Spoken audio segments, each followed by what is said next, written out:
के लिए बोलेगी तो रुकेंगे, नहीं तो यहाँ से चला जाए।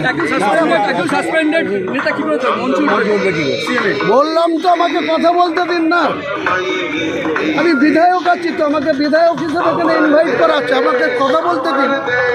আপনারা এরকম করছেন কেন? दादा हर बार होता है, सीएम आती है आपकी उनसे बात होती है, इस बार बात हुई है कि नहीं आने से पहले उनकी? सीएम के साथ कोई बात हुई है? सस्पेंड हुए आप या कोई किसी कुछ बात आपको बोलूंगी नहीं, कुछ जवाब दिए नहीं। লোগোটা দেখো ঠিক করে, আপনাকে আমন্ত্রণ জানালো, আবার সাসপেন্ড করুন, এটাকে আপনি লোগোটা দেখো। বলছি দাদা রিয়াকশন পাবেন, 2 ঘন্টা পরে রিয়াকশন দেবো, সিএম হয়ে যাক তারপরে রিয়াকশন দেবেন। আপনি কি মঞ্চে উঠবেন? সাসপেন্ড আমি আপনারা যারা বিধায়ক বাইরে ঘোরাঘুরি করছেন কি তারা অতি অবশ্যই প্যান্ডেলের ভিতরে প্রবেশ করুন। পার্টির কিছুতে নেই, আমি এটা তো পার্টির মিটিং। আপনারা যারা বাইরে ঘোরাঘুরি করছেন পার্টির মিটিং ছিল, পার্টির নেতাকে জিজ্ঞেস করে অতি অবশ্যই প্যান্ডেলের ভিতরে প্রবেশ করুন।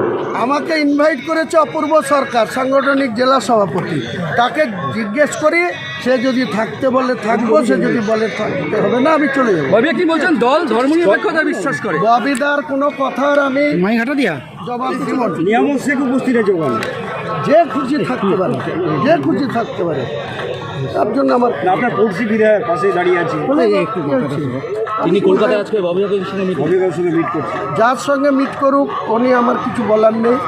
আমাকে সাসপেন্ড করেছে, আপনাদের মধ্যে শুনলাম।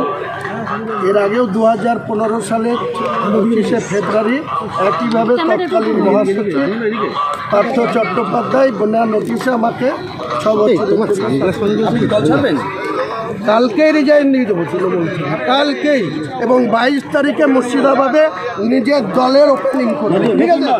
নতুন দল করবেন।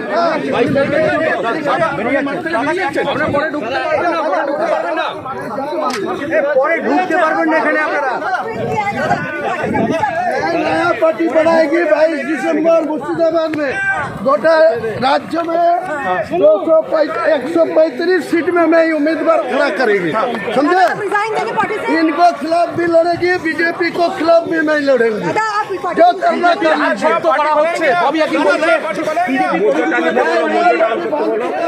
22 तारीख में मुर्शिदाबाद में ओपन करेंगे। আপনাকে কি বের করে দেওয়া হচ্ছে না নিজে বেরিয়ে যাচ্ছেন? আমি নিজে বেরিয়ে যাচ্ছি, मैं टीएमसी से विधायक से खाली रिजाइन कर दूंगा, ठीक है?